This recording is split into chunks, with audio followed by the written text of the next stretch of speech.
Hello, Scoobies. I'm just moving things. Calm down. Calm down. I know. I'm headless. Or bodiless. Or I'm something. Okay, I'm here and I'm pregnant. Leave me alone. So, I'm gonna teach you guys something today because I don't think I've taught you anything in the last month or so. I don't think I'm educational. Can you see this? Like, what can you see? I may have to get up from the...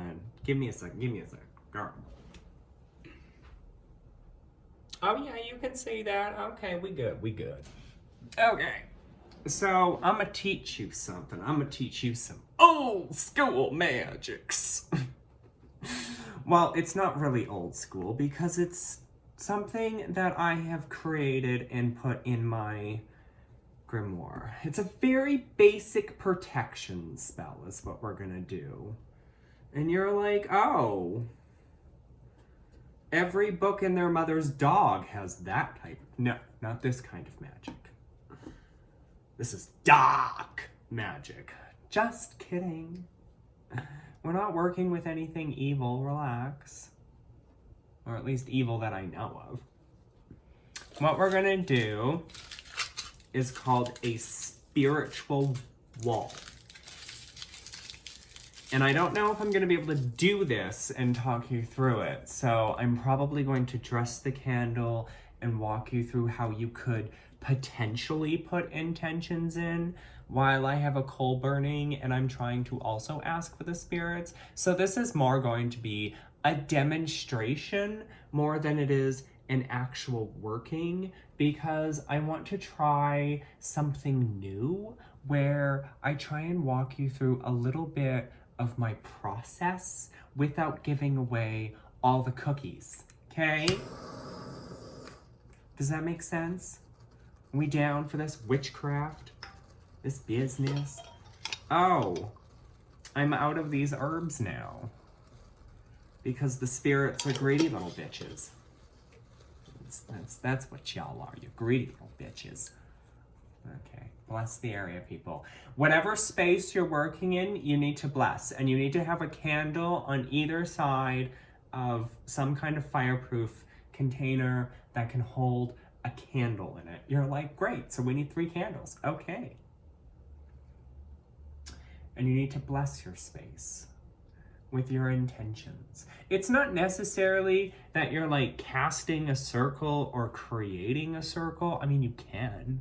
But when I'm doing this around, I'm just kind of blessing it with the spirit's energy, and I'm just calling upon them and letting them know that the space is open to them and to their kind, and that they are welcome and they are called upon, and the space is blessed. Okay, think Wicca Bicca, right? Think hippy dippy, right? Sometimes you gotta get hippy dippy. Okay, so now that you have your 2 candles on either side, right? You wanna light them because this is what I would call the gateway, okay? You are going through the gateway to the astral plane to ask up of your spirits, your ancestors, whatever, to create a wall of protection around you of spiritual energy. Okay? And this candle that we're going to place here in the center, it can be any color. It doesn't matter. I mean, these candles can be any color. You know, whatever you have on hand. They can be tea light candles, whatever. You just want these candles to last while you're in the astral plane. Now, this smaller candle is the guidance, okay? This is what I would use to guide me through the door onto the astral plane towards my direction. And you can let this burn down afterwards, like you would just a regular candle, and you could read the wax to see if there's any additional messages and whatnot, okay? But usually this is like, think of this as like holding a torch in a cave and you're walking through the cave, right? Like this is your torch, essentially. It's your guidance, it's your guiding light. So, we place our candle in here, right? So let's melt it down. See, I'm not gonna be able to do this ritual while I'm trying to explain it to you guys. Now, I like to use a road opener on these not because I'm trying to open roads, but just because I want that, that spiritual guidance, that go in this direction. You are to go this way type of thing. I'm gonna place a little bit of herbs. A little bit of herbs. Now, it doesn't matter if you overdress this candle as long as it's in a fireproof container, like a cast iron thing here that I've got going on. If you overdress it a little bit, right, and it burns down really quickly, it's totally fine.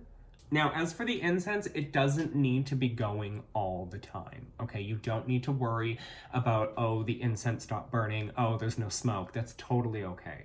The incense is more of an offering. Now, you'll see a lot of people on Facebook and Instagrams and YouTube talking about giving like food offerings and drink offerings to the spirits, to their ancestors.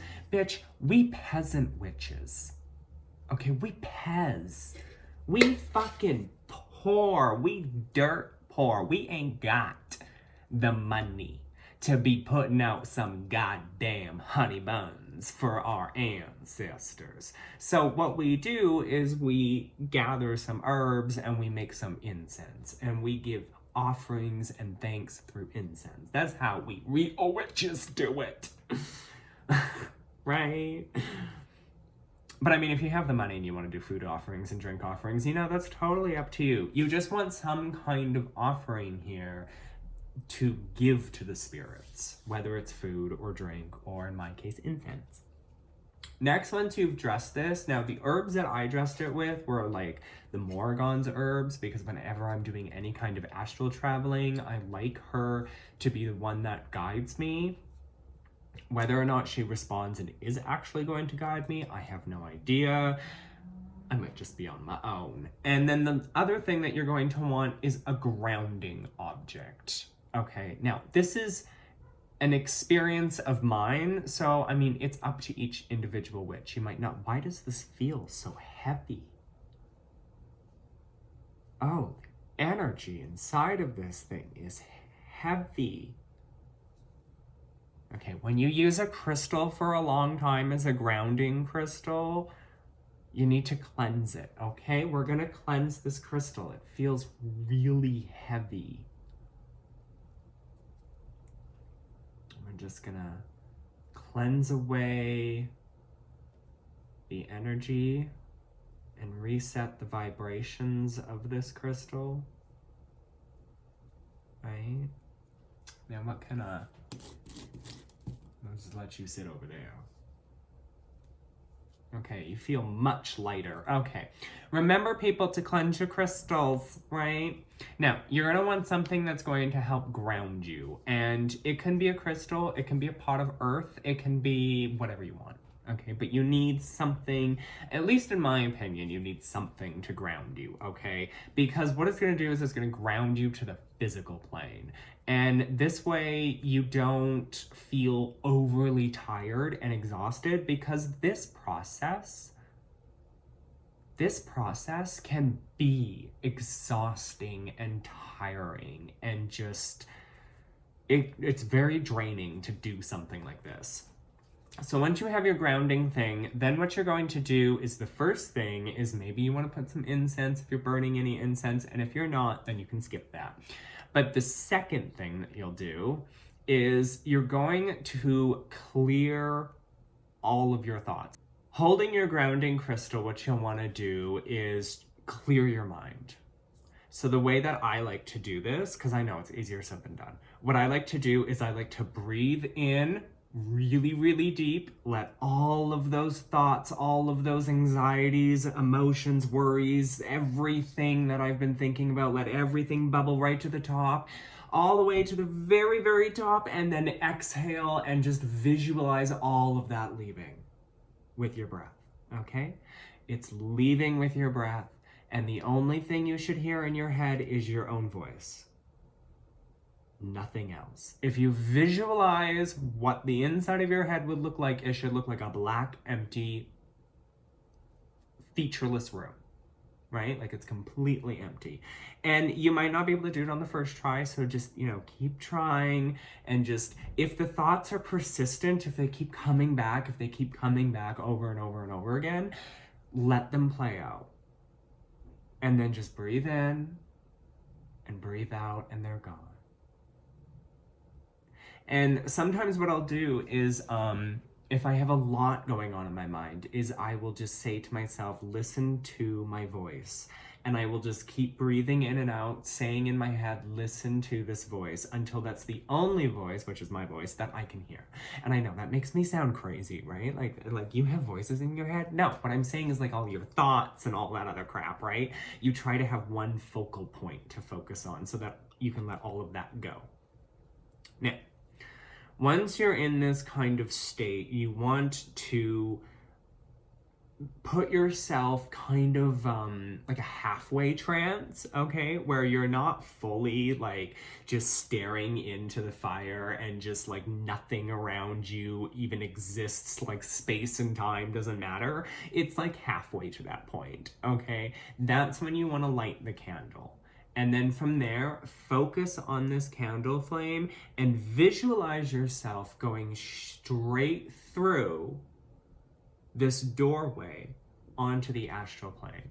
And whatever kind of space you want to make for yourself on the astral plane as like a starting point is kind of up to you. Like for instance, when I go onto the astral plane through this type of doorway thing, what I do is I always end up at a camp. And it's not I don't know if it is a camp. It's more of a campfire, right? Like there's logs around and there's a campfire. And there's always, well, not always, but sometimes there's a spirit guide, but not always. And usually they have a message for you, and depending on your focus, it could come through really clear or it just could be garbage, right?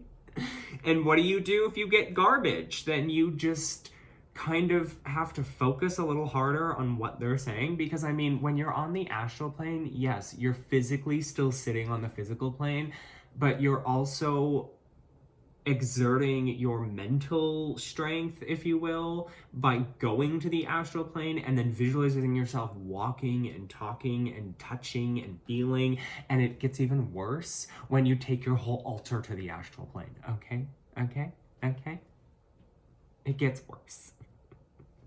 So once you're on this astral plane, okay, it's gonna look different for everybody, because for me, it was the first image that came into my mind, which was a desert, and there is this like camp fire with logs around it that people sit on.